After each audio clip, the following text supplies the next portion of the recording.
Itu menunjukkan akan keistimewaan para sahabat. Hari akhirat jangan lupakan dunia. Jangan kebalik.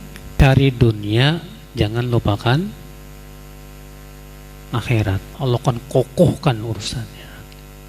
Dan dunia akan mendatanginya dalam keadaan dunia itu remeh di mata dia, hina di mata dia. Siapa di antara antum, di antara kita yang ingin menjadi teman Rasulullah di surga?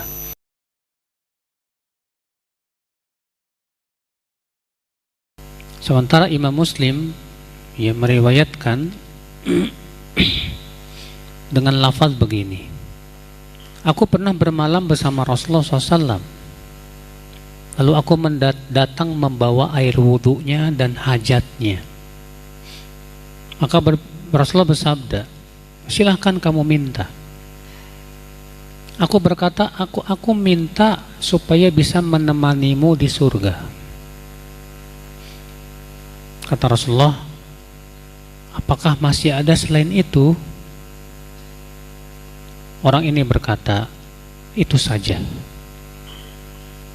Kata Rasulullah, kalau begitu bantu aku atas dirimu untuk banyak sujud, itu banyak sholat. Hadis ini Pak, kita ambil faidah Pak. Hadis ini menunjukkan faidah yang pertama, khidmatu al-ulama, itu anjuran untuk berkhidmat kepada para ulama. Para sahabat mereka berlomba-lomba berkhidmat kepada Rasulullah sallallahu alaihi wasallam. Hadis ini menunjukkan yang kedua apa? Mukafa'atu man sana'a ilaika ma'rufan, yaitu membalas orang yang berbuat baik kepada kita. Jadi kalau ada orang yang berbuat baik kepada kita, balas. Di sini Rabi'ah bin Ka'ab mengatakan, aku pernah bermalam bersama Rasulullah SAW, lalu aku membawa air wudhu dan hajatnya. Maka Rasulullah SAW untuk membalas kebaikannya, Rasulullah bersabda apa? Sal, silakan kamu minta. Minta apa? Ini dalam rangka membalas apa? Kebaikan orang tersebut.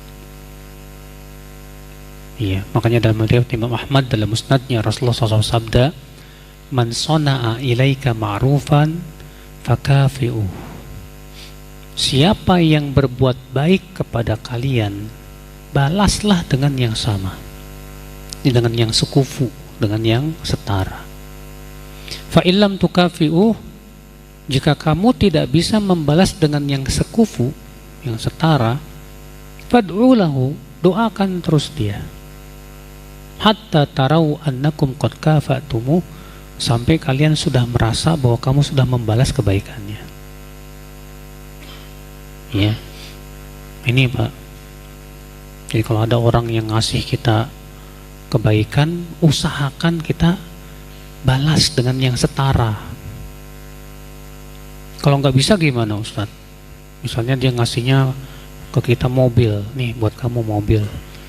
Waduh, kita mau ngasih ke dia yang setara, gimana? Nggak punya fulus.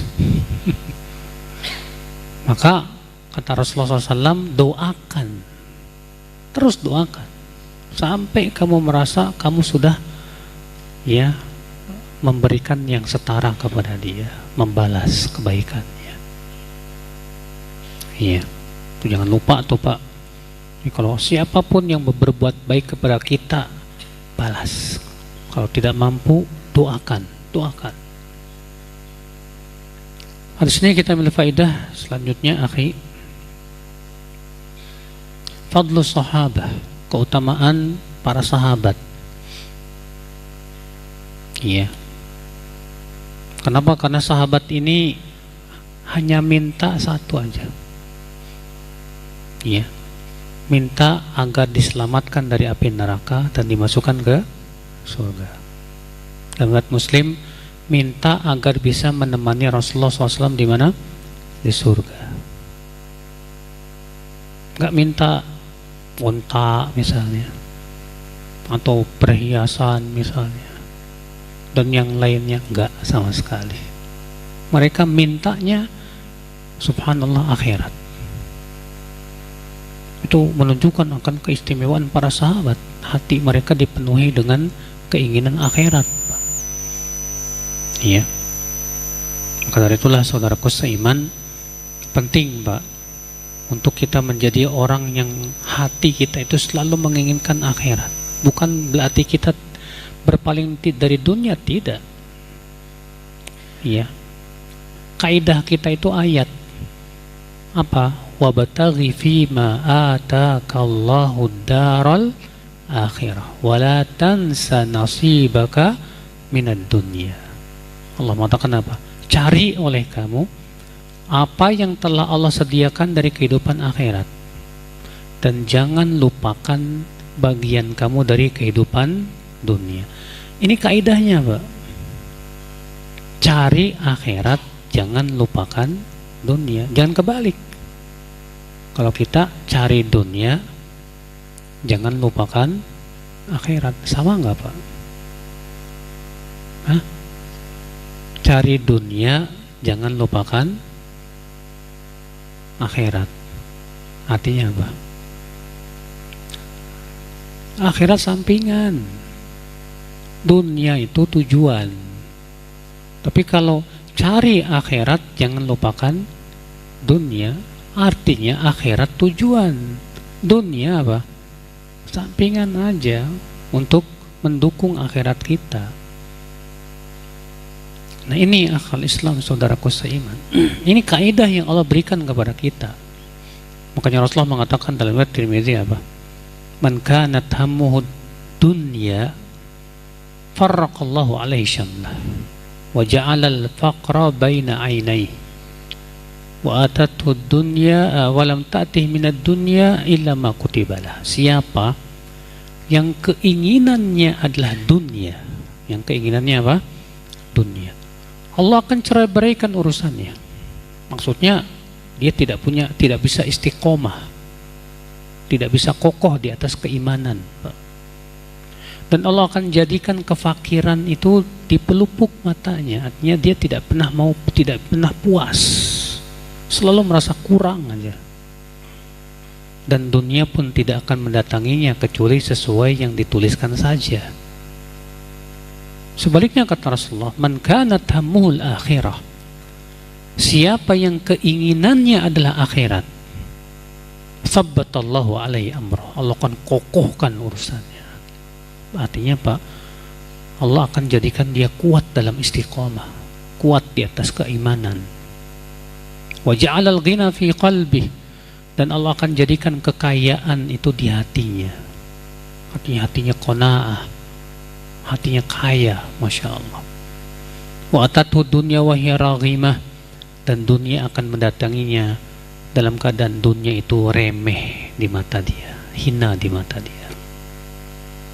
Masya Allah. Maka dari itulah ya akhi, kita makmurkan hati kita dengan cinta akhirat. Jangan dimakmurkan hati dengan cinta apa? Dunia. Iya. Cuma masalahnya sulitnya di sini Pak. Kita sekarang hidup di dunia, dan dunia itu ranum, dunia itu gemerlap, dunia itu enak. Di sinilah memang perjuangan kita. Gimana caranya supaya kita tidak tertipu dengan kehidupan dunia? Subhanallah. Nah, di sini menunjukkan Pak, ya, yaitu ahamiyatu muwazanah bainal hayatid dunya wal akhirah. Pentingnya kita membandingkan antara kehidupan dunia dan akhirat. Karena sahabat ini disuruh minta, silakan kamu minta. Kata sahabat ini apa? Sebentar ya Rasulullah, aku pikirkan dulu. Kemudian sahabat ini mengingat-ingat, dunia itu kan fana. Dunia itu cuma sementara akhirat apa? Kekal. Kalau gitu aku minta ini aja deh. Aku minta ya Rasulullah agar Allah selamatkan aku dari neraka dan memasukkan aku ke dalam surga. Subhanallah. Ini Pak, hasil daripada memikirkan tentang hakikat dunia, lalu kita bandingkan dengan kehidupan apa? Akhirat. Hasilnya seperti ini, Masya Allah. Makanya kita sering-sering mikir, ya, ingat kematian, bahwa kita akan meninggal. Dunia fana, dunia sebentar, tidak akan lama. Ikhwatul Islam, saudaraku seiman. Hadis ini menunjukkan bahwa memperbanyak sholat keutamaannya bisa menemani Rasulullah di surga. Siapa di antara antum, di antara kita yang ingin menjadi teman Rasulullah di surga? Kalau pengen Pak, kata Rasulullah apa?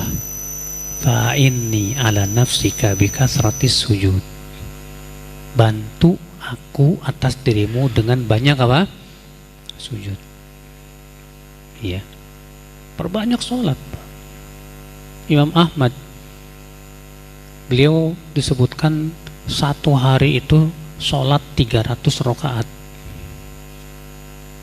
Gimana ya, sholat apaan tuh 300 rakaat Pak? Iya. Sholat sunnah rawatib. Sholat sunnah rawatib kan cuma 12 rakaat. Paling banyak 14 rakaat. Sholat duha. Sholat duha ada batasannya nggak Pak? Hah? Ikhtilaf memang para ulama. Sebagian mengatakan paling banyak 8 rakaat. Sebagian mengatakan paling banyak 12 rakaat. Sebagian mengatakan tidak ada batasannya. Ya.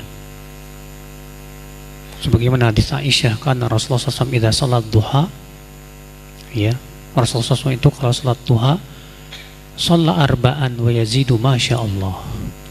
Beliau salat 4 rakaat dan beliau tambahkan sesuai dengan yang Allah kehendaki.